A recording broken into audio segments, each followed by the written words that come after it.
어? 로이어 패션에서 가맹점 사업자를 모집한다고? 여기 옷도 예쁘고 편안하기로 유명한데 요새 인기도 완전 많더만. 오케이, 자세히 한번 알아봐야겠다.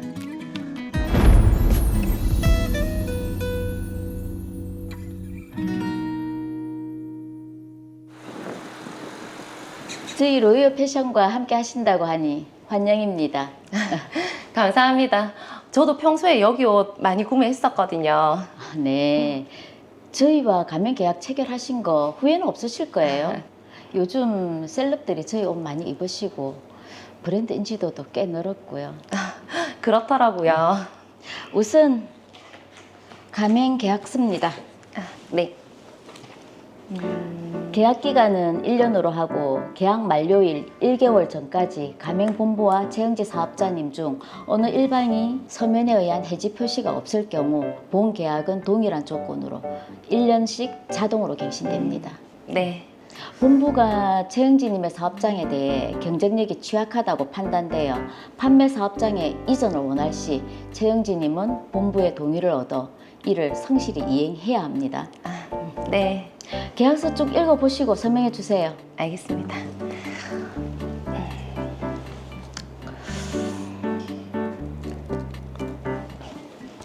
여기 있습니다.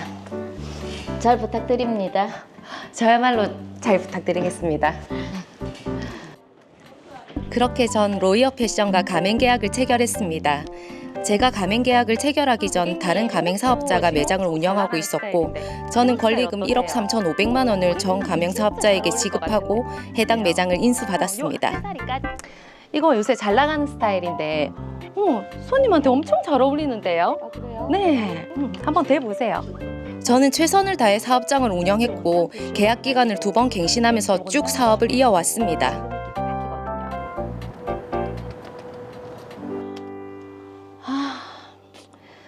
가맹점 계약하고 6개월 동안은 매출이 증가했는데 아니 요새 왜 이렇게 장사가 안 되노? 유동인구도 많이 줄어든 것 같고 매장을 다른 곳으로 이전해야 되나? 신도시 쪽 상가도 괜찮을 것 같은데 일단 본부랑 의논을 해봐야겠다. 저희 매장 쪽 유동인구도 많이 줄었고 매출도 많이 줄었는데 그 매장을 좀 이전하는 게 어떨까요? 로이어 신도시 쪽으로. 거기는 의류 매장도 여러 군데 있고 매출 증가에 그렇게 좋은 선택은 아닌 것 같은데요. 그런가요? 저는 먼저 본부 대표에게 매장 이전에 대한 의견을 구했습니다. 본부에서 의견을 전달하기도 했지만 그 이후 아무런 진전은 없었습니다.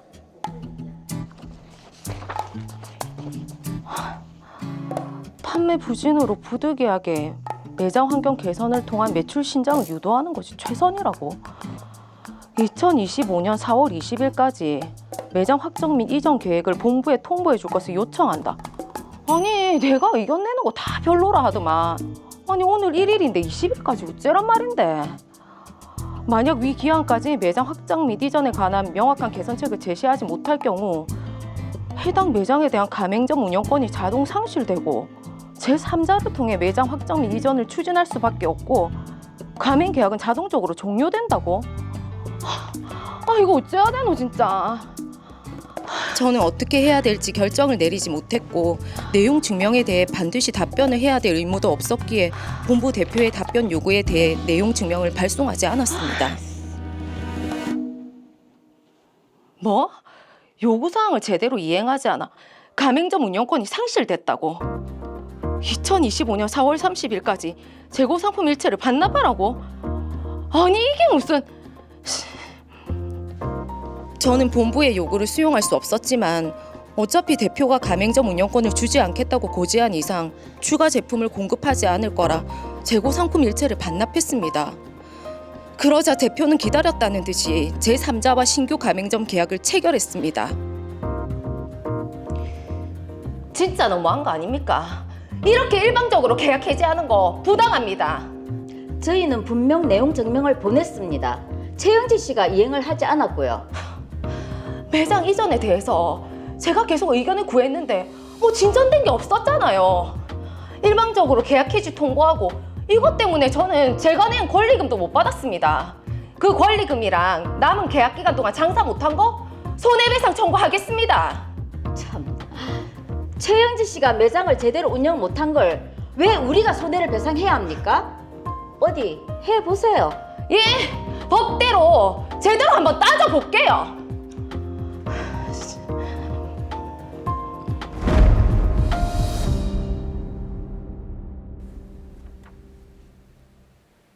네, 자, 양측의 주장이 아주 팽팽한데 하나씩 살펴보도록 하겠습니다. 자, 우선은 최영지 씨는 가맹점 계약 해지가 너무 일방적이고 부당하다 이렇게 주장을 하고 있는 것 같은데 함호진 변호사님 어떻습니까? 네, 최영지 씨 입장에서는 억울할 수도 있습니다. 우선 가맹점 계약 해지가 유효한지에 대해 따져보려면 가맹사업법에 대해 좀 더 상세히 살펴볼 필요가 있습니다. 네. 저희 가맹사업법 제14조 제1항에 따르면 가맹본부는 가맹계약을 해지하려는 경우에 가맹점 사업자에게 2개월 이상의 유예기간을 두고 계약의 위반 사실을 구체적으로 밝히고 이를 시정하지 않으면 그 계약을 해지한다는 사실을 서면으로 2회 이상 통지해야 한다고 규정하고 있습니다. 예. 그리고 제2항은 위 절차를 거치지 않은 가맹계약 해지는 그 효력이 없다고 규정하고 있습니다. 한편 이와 같은 규정을 둔 취지가 가맹점 사업자에게 유예기간 동안 계약 해지 사유에 대해 해명하고 이를 시정할 수 있는 기회를 충분히 주기 위해서란 차원에서 제14조는 임의 규정이 아닌 강행 규정에 해당됩니다. 자, 강행 규정 저희 더 로이어에서도 여러 번 다뤘던 부분인데 이게 꼭 지켜야 하는 거죠? 네, 그렇습니다. 강행 규정은 당사자의 의사와 관계없이 반드시 지켜져야 하는 규정을 의미합니다. 네. 강행 규정 위반이라면 그 위반했던 사정만으로도 해지 통지는 무효가 됩니다. 자, 그러면 강행 규정 그 절차를 한번 따져봅시다. 먼저 2개월이라는 유예기간 4월 1일 날 통보해서 4월 20일 날 해결하라고 그랬거든요. 그렇죠. 요거 안 지켰습니다. 예. 그리고 서면 통보 2회를 해야 되는데 1회 내용 증명만 통보를 했습니다. 네. 요 둘 다 위반을 했네요. 네, 사무장의 말씀이 맞습니다. 김민재 씨는 가맹사업법에 정한 절차를 준수해서 가맹계약을 해지해야 합니다. 그런데 드라마 사례에서 확인할 수 있듯이 김민재 씨는 2회 이상 통지 의무를 위반한 채 법 위반 사실 및 시종 요구에 대해 한 번만 통지를 했습니다. 따라서 계약 해지를 할 수 있는 실체적인 사유가 있었는지 여부와 무관하게 이 사건 해지 통지는 강행 규정인 가맹점 사업법 제14조를 위반하여 이루어졌기에 그 효력이 없습니다. 자, 그런데 김민채 씨가 이제 주장을 하기를 지금 최영지 씨가 재고 물품을 반납을 했다라고 하면서 이거는 최영지 씨도 가맹계약 해지에 동의한 거 아니냐 이렇게 얘기를 하거든요. 네, 김민재 씨는 만약 해지에 동의하지 않았다면 재고 물품을 반납할 것이 아니라 당시 해지의 부당함에 대해 다투는 것이 인지상정 아니냐라고 주장해 볼 수도 있습니다. 네. 하지만 최영지 씨는 어쩔 수 없이 재고 물품을 반납할 수밖에 없었던 사정이 있었는데요. 먼저 김민재 씨는 최영지 씨에게 해지 통지를 하면서 물품을 더 이상 공급하지 않을 의사를 분명히 했고 가맹점 사업자인 최영지 씨 입장에서는 가맹본부인 로이어패션이 물품을 공급하지 않으면 더 이상 가맹점을 운영할 수도 없었습니다. 그렇기 때문에 일단 재고 물품 반납을 한 것이군요. 네, 맞습니다. 또 다른 사정은 어떤 게 있을까요?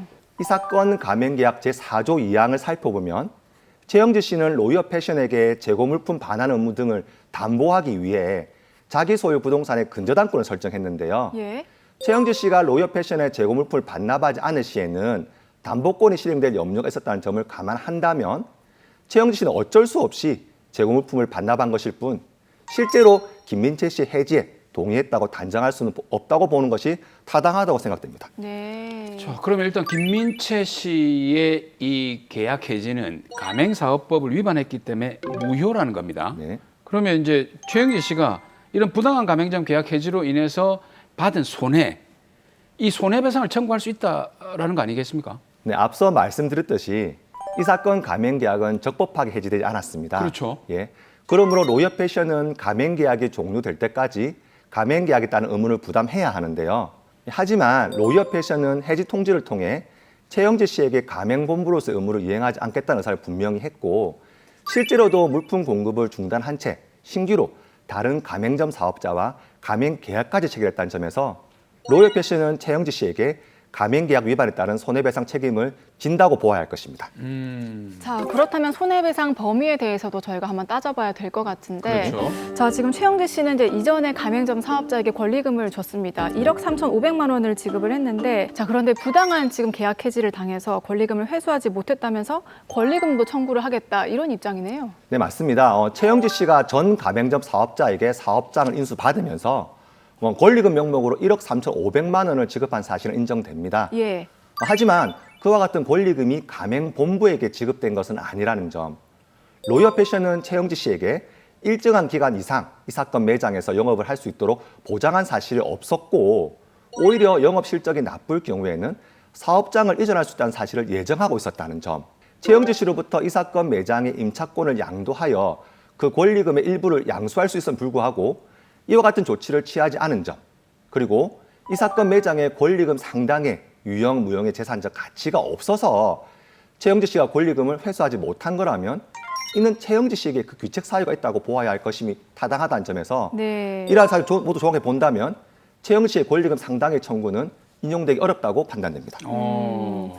자, 그러면 다음으로 최영지 씨가 지금 남아있는 계약 기간 동안 영업을 하지 못해서 네. 자신이 입은 손해가 있잖아요. 네, 이거를 맞습니다. 보상하라고 했는데, 이거는 어떻습니까? 받을 수 있겠습니까? 네, 받을 수 있습니다. 다만 일시 수익과 관련해서는 손해배상 기간을 산정한 데서 양측의 주장이 팽팽히 맞설 것으로 예상됩니다. 그러면 영업할 수 있는 기간을 봅시다. 네. 최영지 씨는 가맹사업법에 나와 있는 대로 보면 10년 동안 계약 갱신을 하면서 영업을 유지를 할 수 있습니다. 네. 그런 점을 든다면 위반이 없었다면 사업을 쭉 한다 해서 2031년 9월 30일까지 네. 할 수 있다는 것으로 봐서 그 기간까지를 손해 산정 기간으로 봐야 되지 않을까요? 자, 그런데 또 로이어 패션 측은 의견이 다른 것 같습니다. 최영주 씨가 계약 갱신을 요구를 했어도 이게 정당한 사유가 있으면 거절할 수 있다. 그래서 자신들은 가맹 계약에서 정한 계약 기간인 2025년 9월 30일까지로 이걸 봐야 된다. 또 이렇게 주장을 하고 있네요. 네, 손해 발생 기간에 대해 따져보려면 이 사건 가맹계약 해지 사유가 정당한지, 법령에 위반하여 무효는 아닌지, 최영지 씨에게 가맹계약 갱신의 의사가 있었는지 여부에 대해 우선 짚어봐야 합니다. 자, 그럼 먼저 가맹 계약 해지 사유와 관련해서 한번 짚어보겠습니다. 어떻습니까? 네, 먼저 이 사건 가맹계약의 내용을 살펴보아야 하는데요. 가맹계약 내용에 따르면 사업장 평수는 20평 이상이어야 하고 상권 내에 경쟁력이 있다고 로이어 패션이 판단하는 매장이어야 합니다. 네. 그리고 가맹점 사업자의 사업장에 대해 경쟁력이 취약하다고 판단되어 사업장 이전을 원할 시 최영지 씨는 가맹본부의 동의를 얻어 이를 성실히 이행해야 하며, 만약 이를 위반한 경우에는 계약을 해지할 수 있다고 되어 있는데요.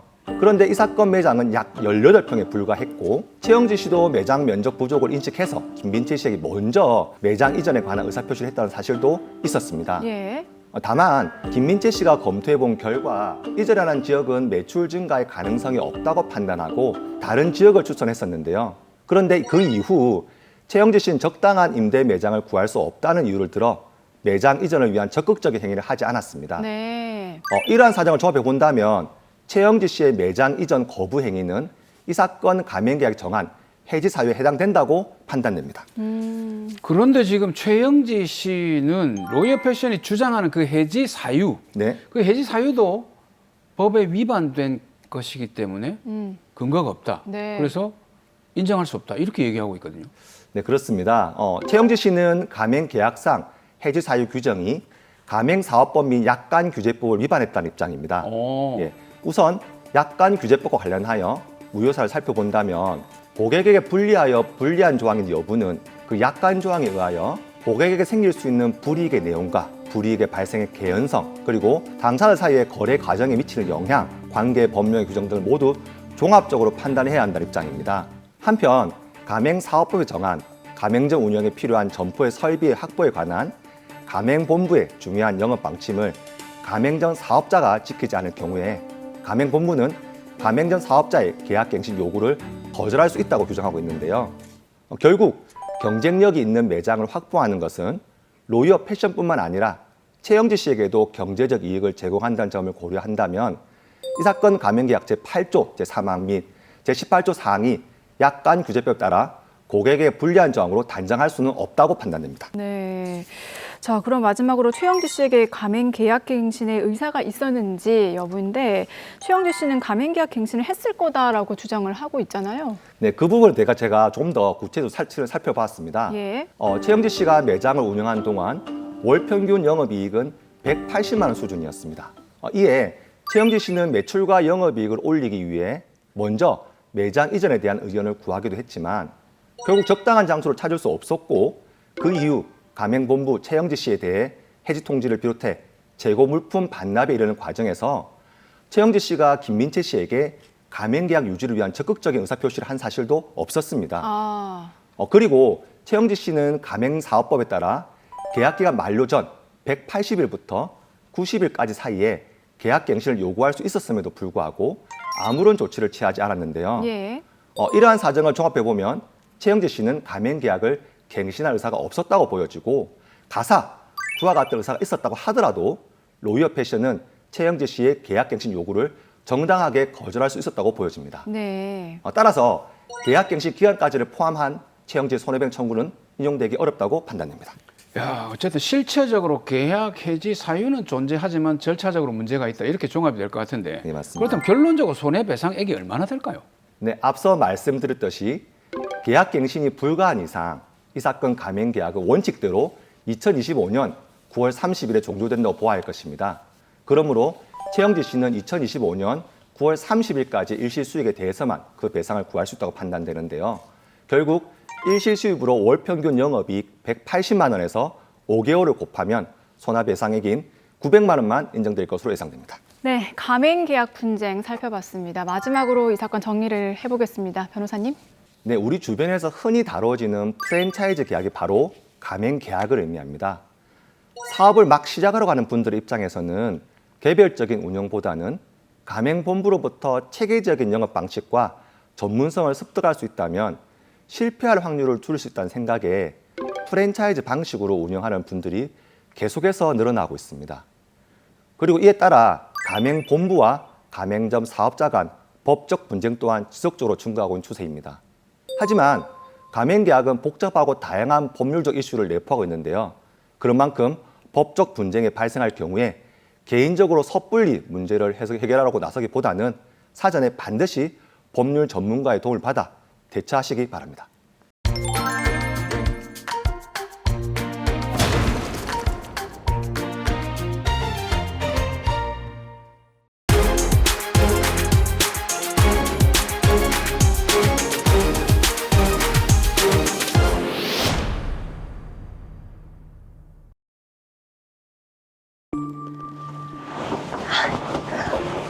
싫다니까?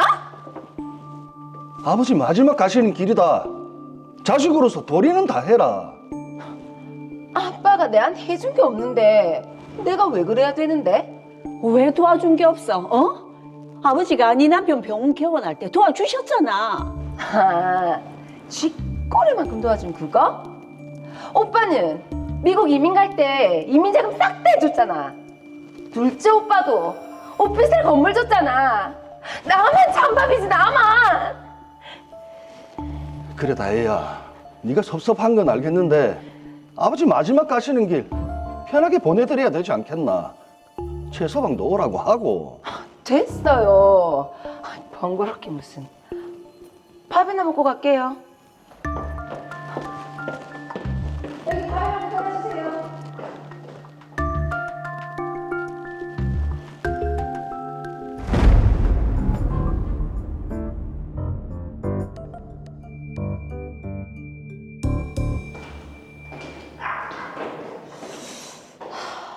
엄마가 갖고 있는 그 로이어동 땅이 곧 개발된댔지? 그 땅 평수가 좀 되니까 수용되면 돈이 엄청나겠는데? 효도 좀 해볼까?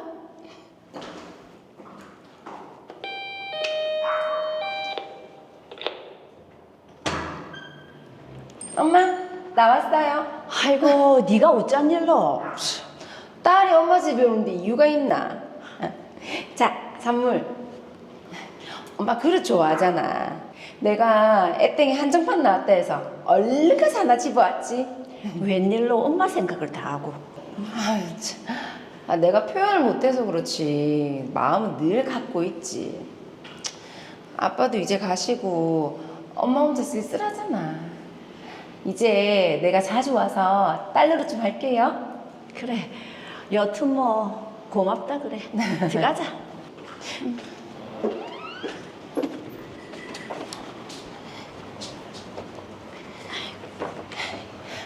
그래서 말인데 엄마, 그 로이어 딱 말이야. 그거 나한테 증여 좀 해주면 안 될까? 왜? 최서방 병원 잘 안 되나? 아, 너무 잘 돼서 다리지. 이번에 병원 확장하고 싶어 하는데 우리가 무슨 돈이 있어야지. 그래서 증여받으면 그거 담보로 대출 좀 받아볼까 해서.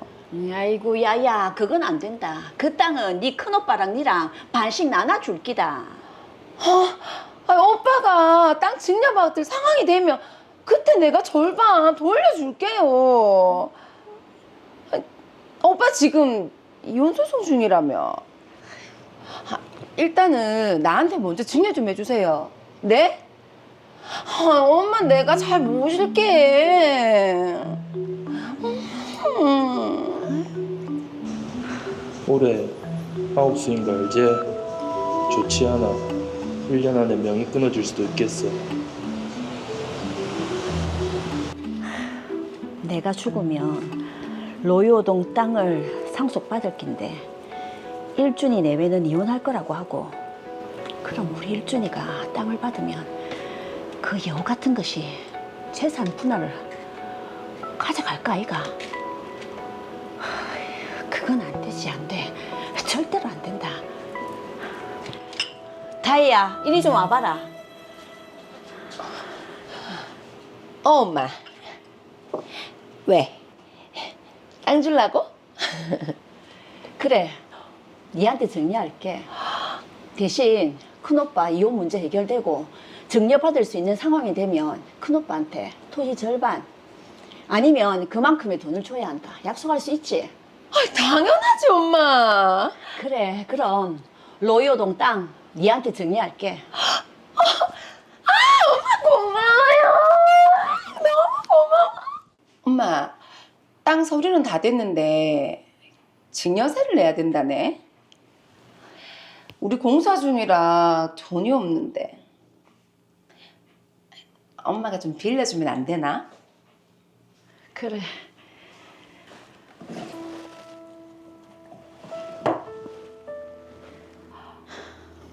이게 내 유일한 재산이다. 자, 엄마, 땡큐. 증여세 내고 형편 나아지는 대로 바로 갚을게요. 통장에 뽀뽀를 하는군요.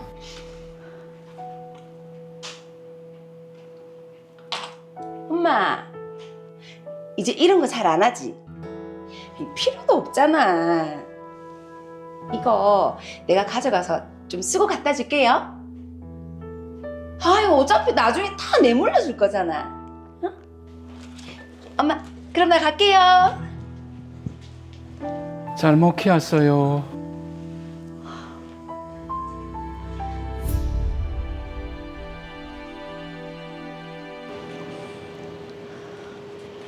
소송은 다 마무리 지었나? 예. 소송도 미국 생활도 다 정리를 했습니다. 그래, 다혜는 연락해봤나? 어머니가 말씀하신 그 땅에 대해서 약속한 적 없다고 하면서 전화 끊고 난 뒤로는 아예 내 번호를 차단한 모양이더라고요. 아유, 그래서 다혜한테 내용 증명 보냈습니다.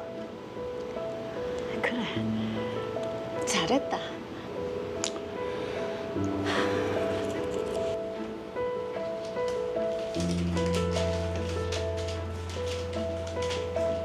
엄마 집에 오셨네요.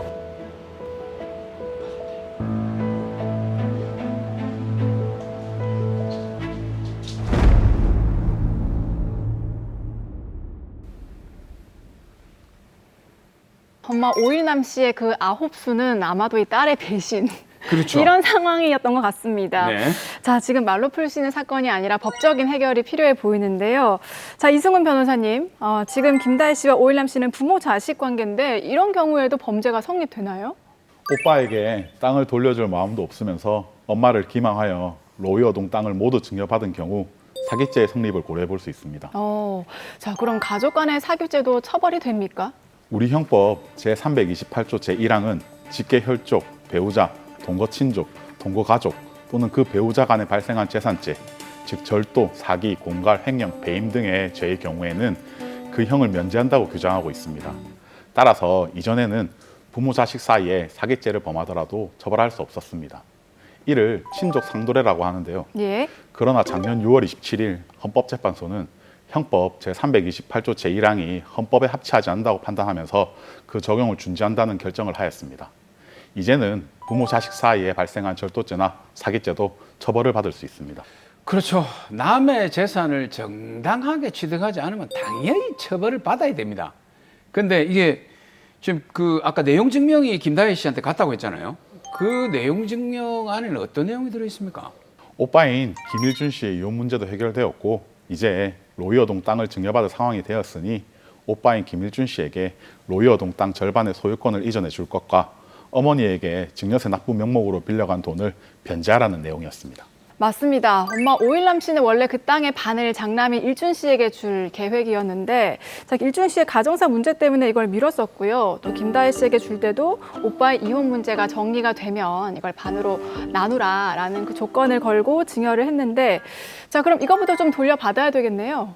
오일남 씨는 김다혜 씨에게 로이어동 땅을 증여할 당시 큰오빠인 김일준 씨가 증여받을 상황이 오면 그러니까 오빠의 이혼 문제가 해결되면 증여받은 로이어동 땅 절반 또는 그 절반 상당의 돈을 오빠에게 반환하겠다는 약속을 김다혜 씨로부터 받았습니다. 네. 이는 부담보 증여로 볼 수 있습니다. 증여 계약에 있어 증여를 받는 자인 수증자가 조건을 이행해야 하는 등 일정한 급부를 하여야 할 채무를 부담하는 것을 부담부 증여라고 합니다. 네. 자, 그럼 궁금한 게요. 이게 부담부 증여가 되면은 일반 증여와는 어떤 차이가 있습니까? 일반적인 증여는 서면에 의하지 않는 경우 증여자 또는 그 직계 혈족 등에게 범죄 행위를 한 경우 증여자에 대해 부양 의무가 있으면서도 이를 이행하지 않는 경우 증여 계약 후에 증여자의 재산 상태가 현저히 변경되어 증여 이행으로 증여자의 생계에 중대한 영향을 미치는 경우에는 증여를 해제할 수 있습니다. 네. 그런데 민법 제558조는 이미 증여를 이행한 경우에는 위의 사유로 해제할 수 없다고 규정하고 있습니다. 이에 비해 부담부 증여는 민법 제561조에서 쌍무 계약에 관한 규정을 적용한다고 규정하고 있습니다. 따라서 증여를 받는 수증자가 그 약속한 채무를 이행하지 않을 경우에는 증여를 한 자는 수증자가 부담을 이행하지 아니하였다는 점을 이유로 증여 계약을 해제하고 그 원상회복을 청구할 수 있습니다. 자, 일단 그러면 땅을 돌려받기 위해서 해야 될 게 다혜 씨가 약속한 채무를 이행하지 않았으니까 그 이행을 청구한다. 이런 소송을 제기해야 될 것 같은데 그럼 이 소송은 엄마인 오일남 씨가 제기를 해야 되는 거죠? 네, 부담부 증여 계약의 당사자인 오일남 씨가 김다혜 씨를 상대로 부관의 이행을 고하는 소송 당사자가 될 수 있습니다. 또한 오일남 씨는 김다혜 씨가 로이어동 땅을 증여받음에 있어 함께했던 약속을 지키지 않았음을 이유로 해서 증여 계약의 해제 및 원상회복 청구를 고려해 볼 수도 있습니다.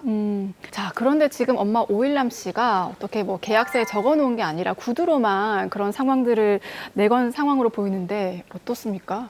사실상 문서로 부담부 증여라는 사실, 증여를 함에 있어 함께하는 조건 또는 약속을 기재하는 것이 제일 좋은 방법입니다. 그렇죠. 네. 그런데 부모와 자식 사이에서 증여를 한 당시에는 서로 간의 사이가 매우 좋은 경우들이 대부분이기 때문에 문서로 무엇인가를 작성하는 행위를 생각조차 하지 않는 경우가 많습니다. 네.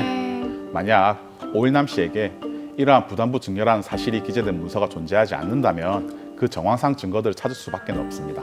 예를 들어 앞으로 남은 평생 부모를 잘 부양하겠다는 조건의 경우에는 증여한 재산이 유일한 재산이었는지 여부도 입증 방법이 될 수 있을 겁니다. 또한 증여 당사자 이외에 제3자, 친척 등의 증언도 있고요. 네. 부모와 자식 사이에 주고받았던 문자 메시지나 카톡 그리고 휴대전화에 자동으로 통화가 녹음되는 경우 그 녹음 파일 역시 입증 방법이 될 수 있습니다. 그러니까 제가 알아보니까 문자가 하나 있었는데 엄마가 몇 번 문자를 보냈어요. 네. 오빠의 이혼 문제가 해결됐으니까 그 땅 빨리 좀 절반을 돌려달라. 네. 이런 문자 메시지도 입증 자료가 되겠죠. 네, 도움이 될 수 있습니다. 증여받은 부동산으로 발생한 수익을 증여자인 부모에게 일정 부분 돌려주기로 하였으나 그 부담의 이행을 몇 해 이행하지 않아 분쟁이 발생한 경우에는 수익금 지급 내역 또는 수익금 독촉 내용의 문자 등도 좋은 입증 방법이 될 수 있습니다. 그리고 김일준 씨가 내용 증명을 보낸 부분도 도움이 될 수 있고요.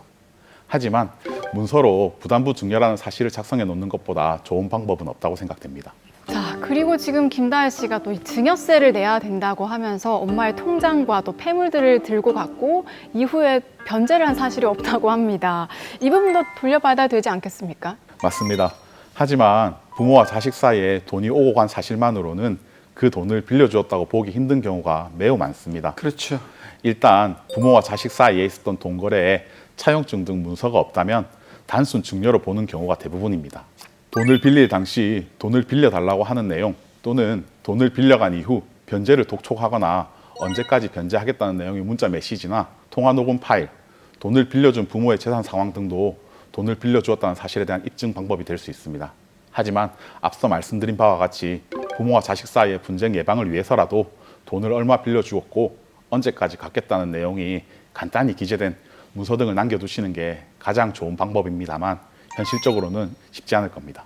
네, 이 부담부 증여 계약서를 두고 일명 부모님들 사이에서는 효도각서라고 부른다고 하시더라고요. 네네네. 자, 지금 이 사건의 다혜 씨 같은 경우에도 그런 약속을 하면서 땅을 증여받은 거죠? 네, 맞습니다. 김다혜 씨는 오일남 씨로부터 로이어동 땅을 증여받을 당시 오빠에게 로이어동 땅 절반을 반환하겠다는 약속과 함께 앞으로 엄마를 잘 부양하겠다는 약속도 함께 하였던 것으로 확인됩니다. 네. 특히 연세가 많은 부모가 자식에게 유일한 부동산을 증여하는 경우에는 부담부 증여라는 문서가 없더라도 증여받은 자녀가 그 부모를 잘 부양하는 것을 조건으로 하는 부담부 증여로 볼 여지가 많습니다. 이러한 부담부 증여가 인정된다면 증여를 받은 자녀가 부모를 제대로 부양하지 않을 경우 증여자인 부모는 부담부 증여를 해제하고 수증자인 자녀를 상대로 원상회복 청구를 할 수도 있습니다. 자, 그런데 또 하나 좀 의문스러운 것이 네. 다혜 씨가 뒤늦게 이제 엄마 집에 찾아와서 용돈 봉투라고 하나 올려두고 갔는데 요거는 뭐 뒤늦게 효도를 하려고 했다 이렇게 봐야 되는 것인지 진심으로 그렇게 생각하는 건 아니죠. 그렇죠. 그 딸이 만약에 진심이었다면 엄마 얼굴 보고 떳떳하게 용돈을 드렸겠죠. 그 식탁에 놓고 사진 찍고 이건 당연히 꼼수입니다. 안 네. 그렇습니까, 변호사님? 김다혜 씨는 오일남 씨로부터 로이어동 땅을 증여받고 증여세까지 빌려간 후에 오일남 씨와 연락을 끊다시피 하였는데 내용 증명을 받고 나서 갑자기 엄마를 찾아가 용돈이 담긴 봉투를 식탁에 올려두고 사진까지 찍어왔습니다. 아마도 향후 예상되는 법적 분쟁에 있어 엄마를 잘 부양하였다는 사실, 즉 자신의 부담을 잘 이행하였다는 점을 입증하려고 갑자기 엄마를 찾아와서 사진을 찍어간 것으로 보입니다. 네. 사실 오늘 이 사건이 좀 더 안타까운 게 드라마에서만 존재하는 사건 아니야 이렇게 생각할 수 있는데 실제로도 이런 일들이 현실에 비일비재하게 일어난다. 그래서 더 안타까운 것 같습니다. 그죠, 예. 변호사님? 대부분의 부모 자식 사이에는 이러한 분쟁이 발생하는 일이 거의 없을 거라고 믿고 싶습니다만 오늘 이 사건과 유사한 사례가 많이 발생하고 있는 것이 사실입니다. 의학기술의 발달로 평균 수명이 증가하였고 따라서 고령의 부모를 부양하여야 하는 기간이 증가하다 보니 이러한 분쟁이 더욱 자주 발생하는 게 아닌가 싶습니다. 네. 실제로 또 많은 부모님들이 내 자식은 착하다, 내 자식은 안 그렇다라고 생각을 하셔서 이런 조건을 걸고 살아생전에 이렇게 증여를 하는 경우가 많다고 들었는데 이런 일을 예방하기 위해서는 어떻게 하면 좋을까요? 부모 자식 사이에 차용증 또는 부담부 증여 계약서 작성이 무슨 필요가 있겠냐 싶으시겠지만 부모와 자식 사이의 관계를 더욱 돈독히 하는 방법이 된다고 생각을 하시면서 차용증 또는 부담부 증여라는 내용의 문서를 작성해 두시는 게 좋을 것 같습니다. 또한 증여할 재산이나 상속 재산에 대해서 신탁회사나 금융기관과의 사이에 부담부 증여의 내용이 담긴 신탁계약을 체결하는 것도 대안이 될 수 있을 것 같습니다. 네. 마지막으로 엄마 오일남 씨와 딸 김다혜 씨에게도 한마디 더 해주시죠. 부담부 증여, 부관인 부담의 존재, 그리고 그 이행 여부 입증과 같은 법적인 쟁점을 떠나서 두 분은 어머니와 자식의 관계입니다. 두 분 사이에서 어떠한 약속을 한 사실이 있다면 그 약속을 이행하시는 것이 가장 좋은 방법이자 분쟁의 해결책이 될 것입니다.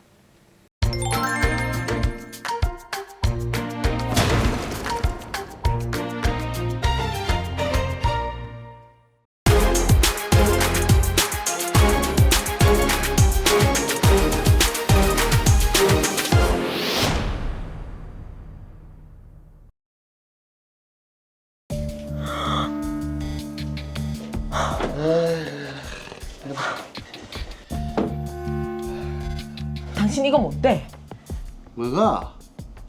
우리 와이프랑 자볼래요? 이딴 쓰레기 같은 채팅 왜 하는 건데? 와 남의 전화기를 엿보노? 당신 요즘 뭐 하고 다니는데? 자꾸 내 사진도 찍어대고. 어디 여자가 남자가 하는 일을 알려고 하노? 당장 내 사진 치우라고? 이게 어디서? 네가 아직도 정신을 못 차렸어. 어? 오늘 좀 맞자 그냥. 어? 아유 씨.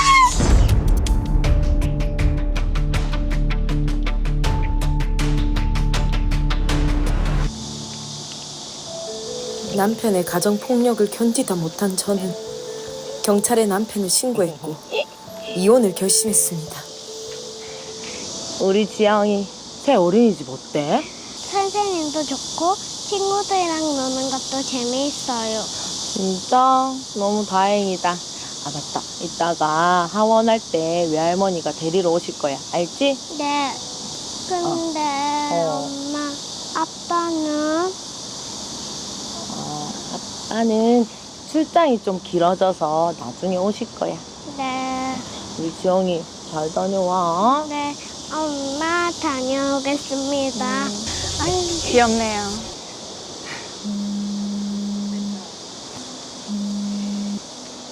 당신 무슨 일인데? 이혼 서류 보냈대. 경찰에 나를 신고까지 하고 진짜 한번 해보자는 거야. 나는 더 이상 당신한테 맞고 살 수 없다. 그리고 내 사진 인터넷에 올리는 거 내가 절대로 가만히 안 넘어갈 거다. 요것 봐라. 그래 뭐 네가 그렇게까지 나온다면 뭐 나도 이혼하는 거에 동의. 대신 네가 먼저 이혼하자고 했으니까 나는 한 푼도 못 준다. 어? 지영이도 내가 키울 거고. 뭐라고? 당신이랑 같이 산 세월이 10년인데 당연히 재산 분할 해줘야지. 그리고 지영이 양육권? 당신한테 절대 못 주니까 그런 줄 알아라.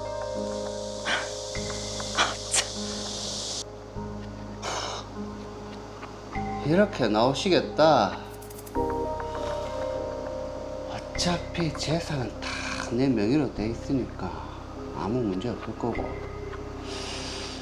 일단 지영이는 내 자식이니까 내가 데려와야지. 이거 두고 보자. 내가 특강을 보자. 에이.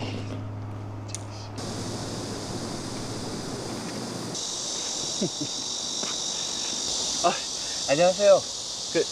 지영이 아빠입니다. 아, 안녕하세요. 아버님은 처음 뵙네요. 예. 오늘 애들 엄마랑 같이 캠핑을 가기로 해서 지영이 좀 일찍 데려갔으면 하는데. 캠핑이요? 어머님께서는 그런 말씀 없으셨는데. 날씨가 더워서 급하게 결정한 거라 미처 말을 못했나 보네요. 이거 좀 빨리 좀 데려갔으면 하는데. 아, 알겠습니다.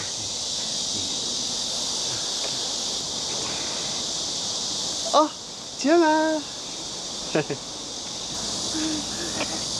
아빠 출장 끝났어? 출장? 끝났지. 어서 가자. 지영아, 아빠랑 캠핑 잘 다녀와. 네. 아빠, 우리 캠핑 가요? 일단 어서 가자. 엄마가 어서 이 사실을 알아야 될 텐데요. 어머니께 전화 안 드려도 되겠지? 뭐? 애가 없어졌다고? 어린이집에서 뭐라 한대? 캠핑 간다고 아빠가 데리고 가. 일단 알겠다. 끊어봐봐. 당신 지금 뭐 하는 건데? 한마디 말도 없이 지영이를 왜 데려가는 건데? 내 자식 내가 데려간 게 뭐가 문제인데? 당장 지영이 데리고 온나? 뭐하러? 지영이 내 자식이니까 이제 나랑 살 거다. 당신이 무슨 설마 지영이도 때리는 거 아니지? 그러면 내 니 절대 가만 안 둔다. 잘못하면 맞아야지. 아니, 당신도 내가 시킨 대로 안 하니까 그런 거지. 그리고 그거는 폭력이 아니고 훈육이라고 몇 번 얘기했노? 무서운 분이네요. 당신 이거 미성년자 유인죄인 거 모르나? 내가 무슨 인신매매범도 아니고 미성년자 유인은 무슨 그리고 아빠가 자식 데려간 게 무슨 죄인데? 됐고 바로 경찰에 신고할 테니까 그런 줄 알아라. 경찰서죠. 제가 지금 남편이랑 별거 중인데 남편이 말도 없이 애를 데려가서요. 신고 좀 하려고요. 네.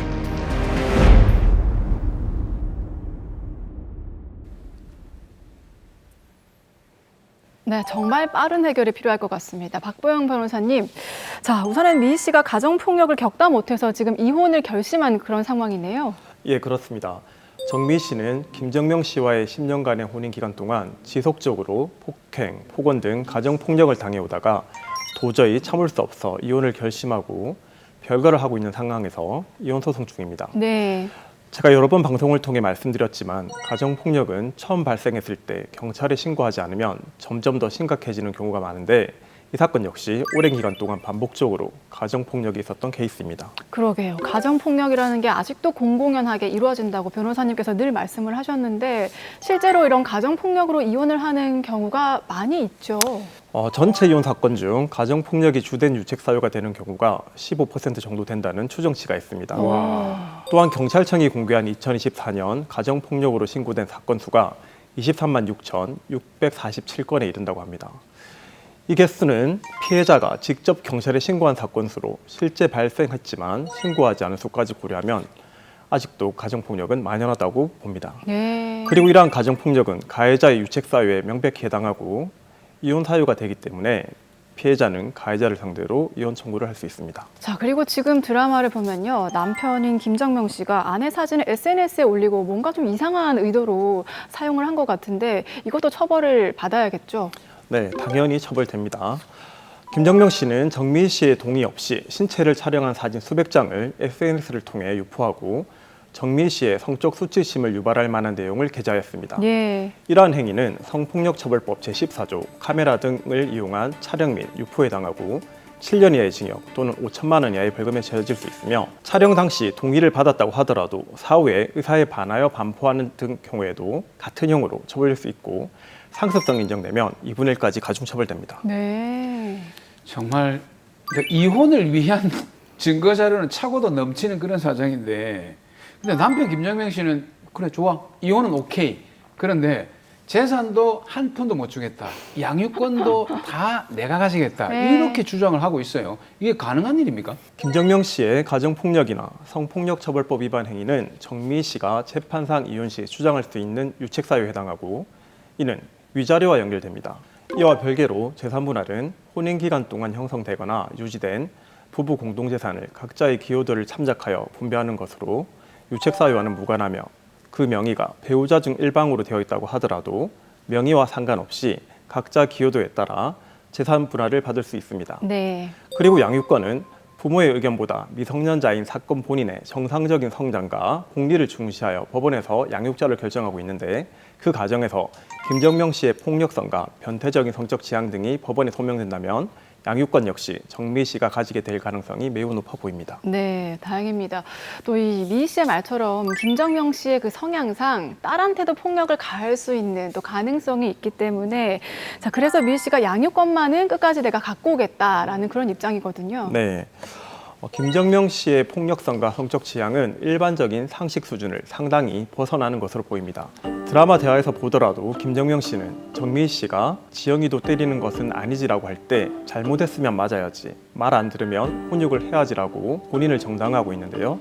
이러한 왜곡된 가부장적 가치관은 수십 년간 형성되어 온 것으로 쉽게 고칠 수 없고 오히려 사회와 상당 기간 격리가 필요한 수준으로 보입니다. 네. 자, 그리고 또 다른 문제가 지금 일단 별거 중인 상황에서 6살인 딸을 어린이집 선생님에게 거짓말을 하고 데려갔거든요. 이건 명백한 범죄 아니겠습니까? 예, 맞습니다. 명백한 범죄 행위입니다. 부모라고 할지라도 속임수 등 부당한 수단으로 깨어 데려간 경우에 미성년자 유인죄에 해당하는데 드라마에서처럼 이혼 소송으로 별거 중이던 당시 아내의 의사와 상관없이 어린이집 보육교사에게 아이와 캠핑 갈 것으로 거짓말을 해서 하원시켜 데려간 행동은 형사처벌 대상인 유인행위에 해당합니다. 미성년자 유인죄가 된다는 건데 이 미성년자 유인죄가 그 법률 형법에 나와 있는 구성 요건이라고 하죠. 그 행위라든지 뭐 처벌 수준이라든지 이런 건 어떻게 됩니까? 유인죄는 미성년자를 깨어내어 자기 또는 타인의 지배하에 두어 정상적인 보호관계, 자유로운 생활 상황을 불량하게 변경시키는 범죄인데 그 목적은 상관없으며 미성년자를 보호, 양육할 목적이 있는 경우에도 죄는 성립됩니다. 그리고 유인죄를 저지른 경우에는 10년 이하의 징역에 처해질 수 있습니다. 자, 그런데 아빠 김정명 씨는요, 지금 아이가 스스로 의사를 표현할 수 있는 상태니까 유인이 될 수 없다, 또 이렇게 주장을 합니다. 지영이는 6세 미취학 아동이고 특히 엄마의 보호 아래 양육되고 있었는데 엄마로부터 보호 감호권을 위임받은 어린이집 보육교사에 대한 기망을 통해 거짓된 정보로 착오에 빠진 아이의 동의를 받은 것이기 때문에 정상적인 의사 표현으로 볼 수 없어 김정명 씨의 주장은 받아들여지지 않을 것입니다. 네. 자, 그런데 사실 어쨌거나 좀 부모잖아요. 근데 뭐 부모가 자식을 데려간 것을 유인으로 볼 수 있느냐, 이 부분도 한번 짚어보긴 해야 될 것 같아요. 미성년자를 보호 감독하는 사람이라 하더라도 다른 보호 감독자의 보호 양육권을 침해하거나 자신의 보호 양육권을 남용해 미성년자 본인의 이익을 침해하는 때에는 부모라고 하더라도 미성년자 유인죄의 주체가 될 수 있다는 것이 대법원의 입장입니다. 그렇군요. 그럼 혹시 지금 이와 유사한 판결 내용들이 있습니까? 네, 있습니다.